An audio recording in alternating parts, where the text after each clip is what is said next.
İslam peygamberi Hazreti Muhammed sallallahu aleyhi ve sellam'ın son mesajlarını ve öğretilerini içerir.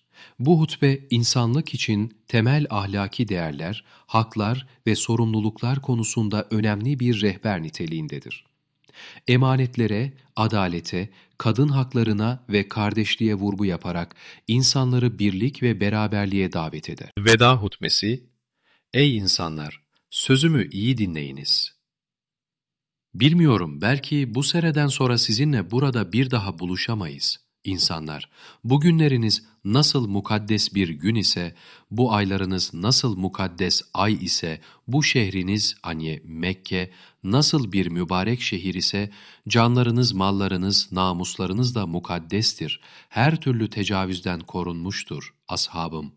Muhakkak Rabbinize kavuşacaksınız. O da sizi yaptıklarınızdan dolayı sorguya çekecektir. Sakın benden sonra eski sapıklıklara dönmeyiniz ve birbirinizin boynunu vurmayınız. Bu vasiyetimi burada bulunanlar bulunmayanlara ulaştırsın. Olabilir ki burada bulunan kimse bunları daha iyi anlayan birisine ulaştırmış olur. Ashabım, kimin yanında bir emanet varsa onu hemen sahibine versin. Biliniz ki faizin her çeşidi kaldırılmıştır. Allah böyle hükmetmiştir. İlk kaldırdığım faiz de Abdülmuttalib'in oğlu alamcam Abbas'ın faizidir. Lakin ana paranız size aittir. Ne zulmediniz ne de zulme uğrayınız. Ashabım, dikkat ediniz, cahiliyeden kalma bütün adetler kaldırılmıştır. Ayağımın altındadır. Cahiliye devrinde güdülen kan davaları da tamamen kaldırılmıştır. Kaldırdığım ilk kan davası Abdülmuttalib'in torunu İlyas bin Rabia'nın kan davasıdır. Ey insanlar! Muhakkak ki şeytan şu toprağınızda kendisine tapınmaktan tamamen ümidini kesmiştir. Fakat siz bunun dışında ufak tefek işlerinizde ona uyarsanız bu da onu memnun edecektir.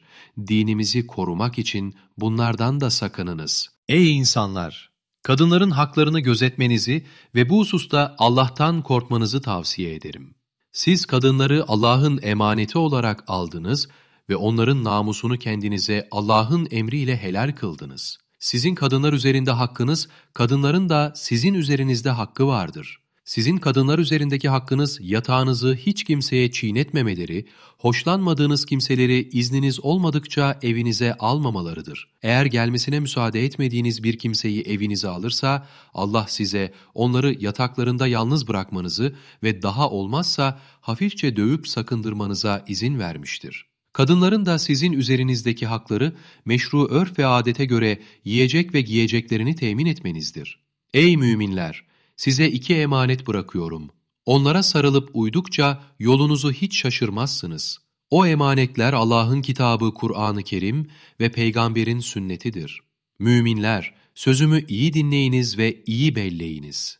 Müslüman, Müslümanın kardeşidir ve böylece bütün Müslümanlar kardeştirler. Bir Müslümana kardeşinin kanı da malı da helal olmaz. Fakat malını gönül hoşluğuyla vermişse o başkadır. Ey insanlar! Cenab-ı Hak her hak sahibine hakkını vermiştir. Her insanın mirastan hissesi ayrılmıştır. Mirasçıya vasiyet etmeye lüzum yoktur. Çocuk kimin döşeğinde doğmuş ise ona aittir. Zina eden kimse için mahrumiyet vardır. Babasından başkasına ait soy iddia eden soysuz yahut efendisinden başkasına intisaba kalkan köle, Allah'ın, meleklerinin ve bütün insanların lanetine uğrasın. Cenab-ı Hak bu gibi insanların ne tövbelerini ne de adalet ve şehadetlerini kabul eder.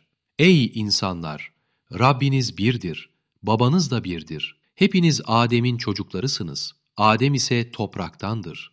Arap'ın Arap olmayana Arap olmayanın da Arap üzerine üstünlüğü olmadığı gibi, kırmızı tenlinin siyah üzerine siyahın da kırmızı tenli üzerine bir üstünlüğü yoktur. Üstünlük ancak takvada, Allah'tan korkmaktadır. Allah yanında en kıymetli olanınız, ondan en çok korkanınızdır. Azası kesik siyahi bir köle başınıza amir olarak tayin edilse, sizi Allah'ın kitabı ile idare ederse, onu dinleyiniz ve itaat ediniz. Suçlu kendi suçundan başkasıyla suçlanamaz. Baba, oğlunun suçu üzerine, oğul da babasının suçu üzerine suçlanamaz. Dikkat ediniz, şu 4 şeyi kesinlikle yapmayacaksınız.